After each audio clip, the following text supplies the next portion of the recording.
Good morning, good afternoon, good evening, wherever and whenever you are. A big time saver is sorting my Amazon Flex packages while I'm still at the warehouse.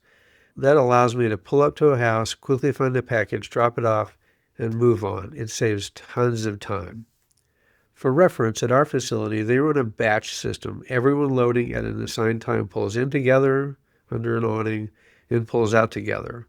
So there's no advantage to loading fast. So I load sorted, very sorted, because no one leaves until everyone is ready. I just make sure I'm not last, and that's usually a new person or someone with a cart with packing errors.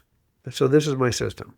As a side note, if you happen to have an extra package, if it's in your area, you can add it to your route and drop it off, which will save you the time of going back to the warehouse, and you'll make a customer happy. It's just a couple clicks. Now, if there are multiple totes in my cart, I find the tote with generally the smallest numbers and the tote with generally the largest numbers. Now, I have a Ford Edge, and this works best with an SUV of some sort. And I really feel for those people driving sedans and even small sedans, but the idea transfers. It just looks different. I like to do boxes before dealing with envelopes. I put the biggest numbers furthest from the back of the vehicle and the smallest numbers nearest the back. And if I have to stack boxes, a smaller number always goes on top of a larger number. And once all the boxes in the back are sorted and easy to spot, I go to the envelopes. I have two boxes with the tops cut off that I use to sort into. And sometimes I need one, sometimes I need both. But the envelopes are sorted in order in those boxes. And the box with the lowest numbers goes in the passenger seat for easy access. And the second box, when I have them, goes in back. I pull it up front when the first box is empty. And if there aren't very many envelopes, I'll put the small boxes in there as well. Then I use the footwell on the passenger side for upcoming boxes that aren't too heavy and that fit.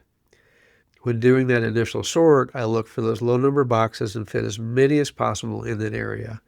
And I make sure the lowest numbers are easiest to get to. That is, as long as they're not too heavy. So I'll feed upcoming boxes into the front as is convenient. I don't want to add a bunch of time by constantly sorting. But there is one benefit. If there are dogs, often the boxes to be delivered are already up front with me. So I can jimmy around and figure out how to deliver that package and stay safe. This sorting process helps me keep time at a particular residence to a minimum because I'm not digging around for a package. And by the way, it's important to read customer notes every single time.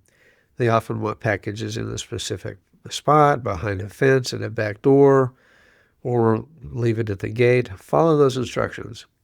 And one note I often see in there is that dogs are friendly. Okay, well, they're friendly to them and their friends.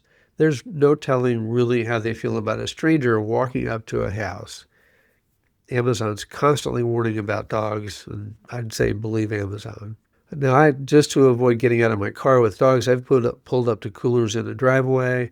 I put them on a trampoline that I was able to pull up to, the backs of trucks, someplace I could leave a package without getting out of my car. Then I use the other safe location option. As noted, I hate not delivering, and so far I've always figured out a place that I could drop a package off. There was even one place that had goats free roaming. Really, like I said, rural. They can be more dangerous than dogs. Now, fortunately, the customer came to my car, and of course he said they're all friendly. Now, I've lived on a farm, and I know they can be friendlier than sheep, but they can still attack and be quite dangerous.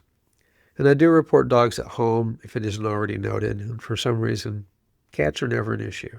But if you really can't deliver, call driver support and document your issue. Make sure they mark your package as not deliverable, them, and then screenshot that and document that as best you can on your end.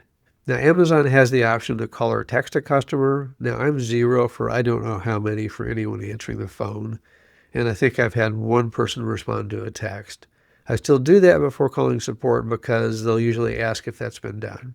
One other tip, screenshot any anomaly. Always screenshot. My ratings recently got dinged over something I had no control over.